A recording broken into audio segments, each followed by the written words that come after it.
Somehow I woke up out in Beverly, fucked up, smelling like that bourbon. And I end up alone. I'm not certain. Yeah, the girls impolite in the club every night. That's how it goes when you Hollywood perfect.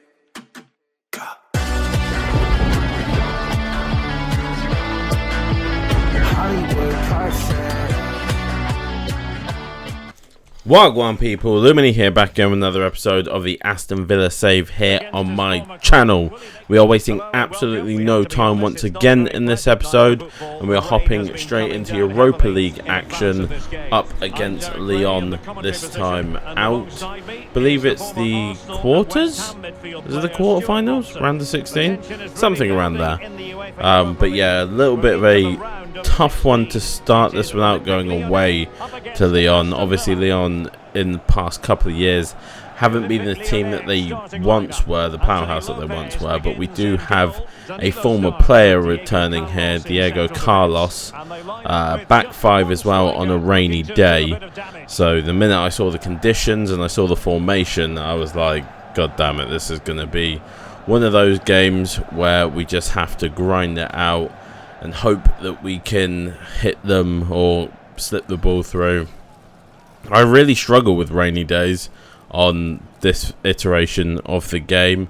I just feel like maybe it's the way that I play. I like the ball doing the movement for me a lot of the time. I like those long passes along the floor that you see me use quite a lot. And those don't work when it's raining because they just get caught in the grass and just don't go anywhere. But hopefully we'll be able to not be affected too much by the conditions. We do have our strongest lineup available to us, so we've got the best chances we could possibly have of trying to get a result away from home in this one. Good early attempt from us, but it's a strong hand from Lopez. Lopez played absolutely out of his skin in this tie against us. I was struggling. You see, with 33rd minute, we'd had other shots up to this point, but I just could not get past him whatsoever. Right towards the end of the half, we break through again. I go for that long ball. Watkins manages to get it. It's a mistake from Danilo in the middle. For some reason, tries to go for almost like an early tackle, slides, and doesn't get anywhere near the ball and leaves the space open for Ollie Watkins to run in. And he would be the first one that would manage to put the ball past Lopez. But it took us 40 minutes. It was a slog to get past Lopez. We were actually managing to play through Lyon pretty well, all in all. We didn't struggle too much to get through them, but every time we did get through, we couldn't finish off our opportunities. We then worked the ball well in the second half, and Leon Bailey, he would roll around the corner and he would tuck away our second of the game. So as you can see there, we were managing to move Lyon around. They weren't really troubling us too much on that front. But like I say, it was the finishing that was the thing we were struggling with the most, but not this time. Leon Bailey with a very nice finish. You can see we just moved the defence. I actually thought there was a chance he was offside there, but luckily he did just manage to stay in line. Took us a while again, another 10 minutes to break through once again. We'd find Ansu Fati, but another big save from Lopez to keep Lyon in this tie. We could have had it wrapped up by now. Huge mistake from either Niakate or Mangala. Thought that was going to end up a guaranteed goal, but again, another save. And then late on in the game, Gift Orban gets played through across to Mikate, I think it was, and he hits the bar and post. It's kind of on the corner, which luckily doesn't end up affecting us too much because we do walk away 2-0 winners in the first leg, which obviously is a pretty big result. Means that at Villa Park we don't have to worry too much about trying to get a big result against Lyon. Would have been annoying had we had to win at Villa Park. But yeah, we do walk away 2-0 winners, which is very nice for us to start the episode off with. You can see it's complete domination from a shot standpoint. They had possession in the second half. We kind of ceded the ball to them, but we completely dominated the game. Otherwise, then we would move on to a game against Luton in the league. Now, I kind of decided to swap how I usually do things because obviously I had been saving. I've been rotating in the Europa League and saving my strongest team for the league, because obviously we are absolutely flying in the in the league. Sorry, don't know what happened to my voice there. In the league, and we want to keep that going, but we did swap it round in this time. We still had a pretty strong lineup out there altogether. Danzo coming in, Matson coming in, Kobe Mainu coming in as well, and Bueno and Villagine going in up top alongside Ollie Watkins. So all in all, it's not a weak lineup, and we've seen that our rotational boys are getting better and better at having an influence on games. So everything okay. In first 5 minutes, we do manage to get a lucky bounce here. Looked like we were going to finish it off, but Mbuemo unfortunately fires it against a crossbar, so we don't go 1-0 up. But only 3 minutes later, the ball would fall to Koku, and we know he's got an absolute thunderbolt on him when he gets the space to shoot. And once again there, we see that he does get the space to shoot and absolutely fires one into the back of the net. Berkey couldn't get near it. Good attempt from the keeper to try and save it, but you can see here, we just pick it up in that space. The defender doesn't come across, and he actually ends up putting it through his legs and firing it into the back of the net. Koku is very dangerous in those areas. Most of the time gets them on target, which is nice to see, because I've wanted a goal scoring midfielder that can hit long shots for a while, and I feel like we definitely have one now in Koku. Took us a little while after that to really get through them again. We were breaking through, but a lot of shots getting blocked. We would find the ball to Mbuemo here with Watkins, and Watkins would lay in Mbuemo to make up for his earlier miss, and he would finish this one off to make it 2-0 before half time. It was one of those games that we were getting through, but because of the bank of 5 at the back and the bank of 3 in between that, they were getting a lot of bodies back to block shots, and that's what the biggest issue was for us. And after that, not really much happened. Jackson Price late on gets a good attempt.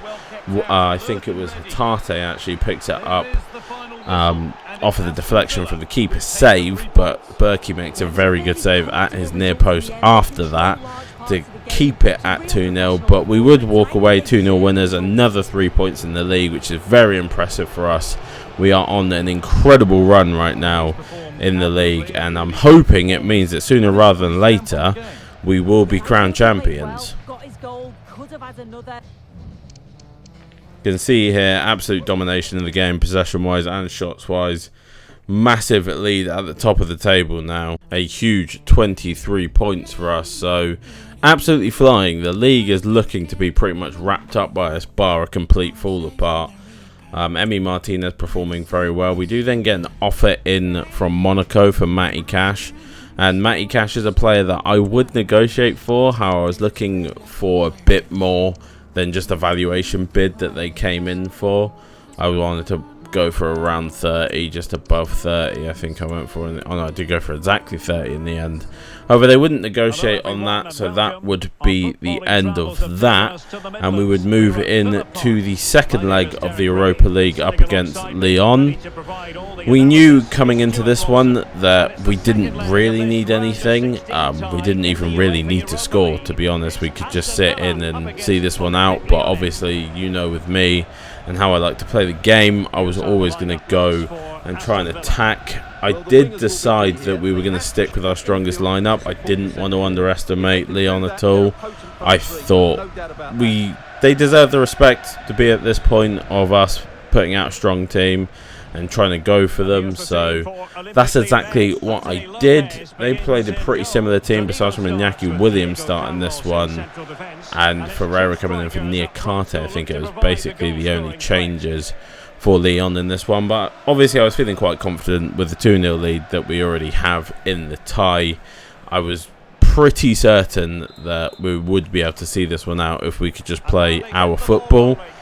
And yeah, so we got into this one. 6 minutes in, we were pretty much controlling the ball, find a good ball to Ansu Fati. He finds Watkins on the run, he checks back, and I thought a guaranteed goal there, but unfortunately not to be. I would then start to feel that it was a very different Lyon side that we were playing up against. They definitely came to play in this one. 2 big saves from Emi Martinez keep us in this one. We would then break through with Watkins, but Lopez still showing that glowing form that he showed at home for them. We would then in the second half break through again. Xavi Simon's curling one. There's a good shot there from Leon Bailey. He tries to head it back across them, but Lopez makes another save. Almost get the shot away with Xavi Simons after that, but couldn't quite do it. We do manage to counter pretty much straight back after that, getting the ball there. Ansu Fati takes a long shot, and I'm not really sure what happened with this one, because obviously, like I said, Anthony Lopez has been absolutely incredible in goal against us. But for some reason in this one, I thought at first it must be a deflection, which is why I left this highlight in, because you can see from here, off the strike, there's no deflection. It kind of is just like Anthony Lopez is unsighted or something. I don't know what it is. Ansu Fati curls it around his man. You would think he should make a save, but maybe there was movement on it or something, but he doesn't. So we do go 3-0 up in the tie, and we would not long after that make it 4-0. Ansu Fati breaking through once again to get his brace in this game. Very nice work from us, and tie wholly wrapped up for us now. We will be moving on to the next round. I actually can't remember what stage this game was played at. Obviously, I've finished recording the rest of the series now, so I'm getting confused in my head between what levels we are at, where we are. I don't want to give any spoilers away. Good cross here from Doughty, I believe it is, to the back post. Would find Ollie Watkins. He would head it down nicely to make it 3-0. That would make it 5-0 on aggregate overall, and that would see us through. Obviously, it was pretty assured ahead of that. I think it was pretty assured even coming in off the 2-0, but with it now being 5-0, even if Leon were to score 2 or 3 in this game, it kind of just doesn't make a difference now. So it's nice for us to have that security, not have to worry about it, and know that we are moving on towards a potential another piece of silverware, with the league looking like it's in our hands. Leon, off of their kickoff, would show some very good play on the ball. This is the kind of play that I thought we might be coming up against. Naki Williams just burst all the way through, and he would make it 3-1 on the night, 5-1. But also, how stupid is the font on that kit? They've put a white font on the back of a white kit, so you can't see anything. That kit doesn't make any sense to me whatsoever. But anyway, that would be pretty much everything that happened in the rest of this tie. Leon would get a couple little attacks, but not really make anything of it in the end. So yeah, that would see us through. I was hoping that he was going to say which round we were moving on to there, because I just do not remember. I think this might be round of 16, but there's also a chance that round of 16 has already been played. We'll just see after this. I'm sure I'll throw the calendar up so that everybody can see it. But yeah, a much easier tie than I expected against Leon. I thought we'd probably beat them, but I wasn't 100% sure. So that was the round of 16, obviously, because the playoffs were before that, so we didn't play before that. That was our first steps into the knockout stages of this competition. So yeah, that was the round of 16. In the quarters, we will have Atalanta, as you can see it there now on our calendar. We have got a very long April ahead of us, and then we move into the last game of the episode. Now I have to apologize, there is some cracking on the audio. I've done my best to try and make it as quiet as possible, but I didn't realize that this had happened when I was recording it, so it's going to be a little bit irritating. Like I said, I'll try and do my best to limit it so you don't hear it too much, but yeah, it's just one of those unfortunate things that's happened with the audio. But yeah, anyway, we would have Leicester in this round of the FA Cup. Now obviously I wasn't too concerned about winning an FA Cup overall. So we did rotate the team pretty heavily. You can see we even got Adu, who is a young player that we've only just recently added to our youth ranks, or to our first team from the youth ranks, should I say. But I thought this team has done well enough up until this point to be here. They probably deserve to play another game, and if we go out, we go out. We've already got our foot in 2 competitions. where we're looking likely that we're going to be able to get silverware with how we've been playing. So early on we would find that Price, he would then roll the ball across to John Duran.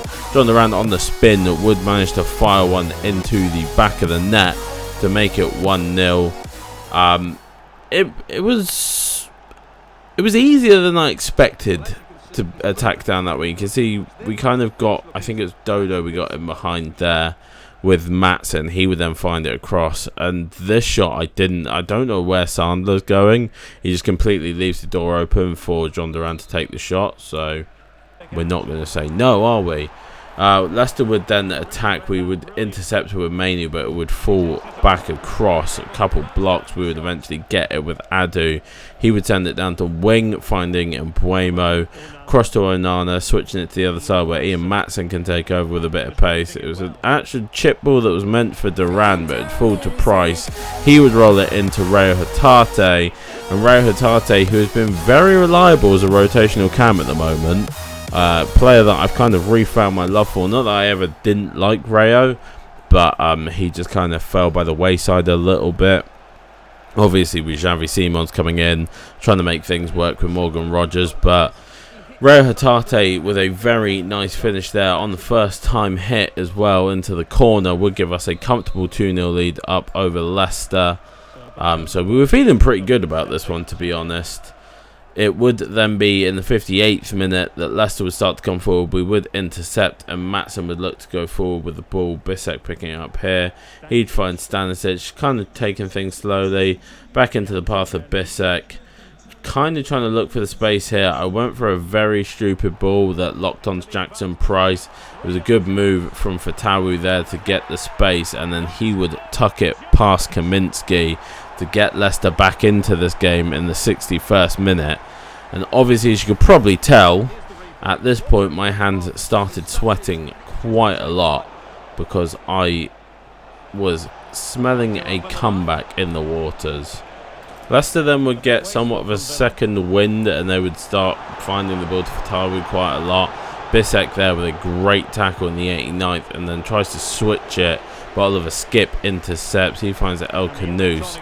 Winks brings it forward and would chip it over to Mavididi, who's up against Matty Cash. Matty Cash is fresh off the bench, so he should be able to deal with it, but doesn't.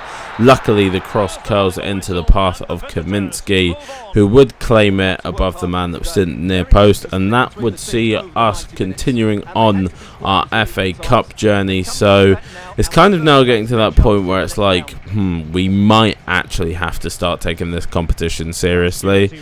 Obviously, if there's a treble on the cards, that would be absolutely huge for us.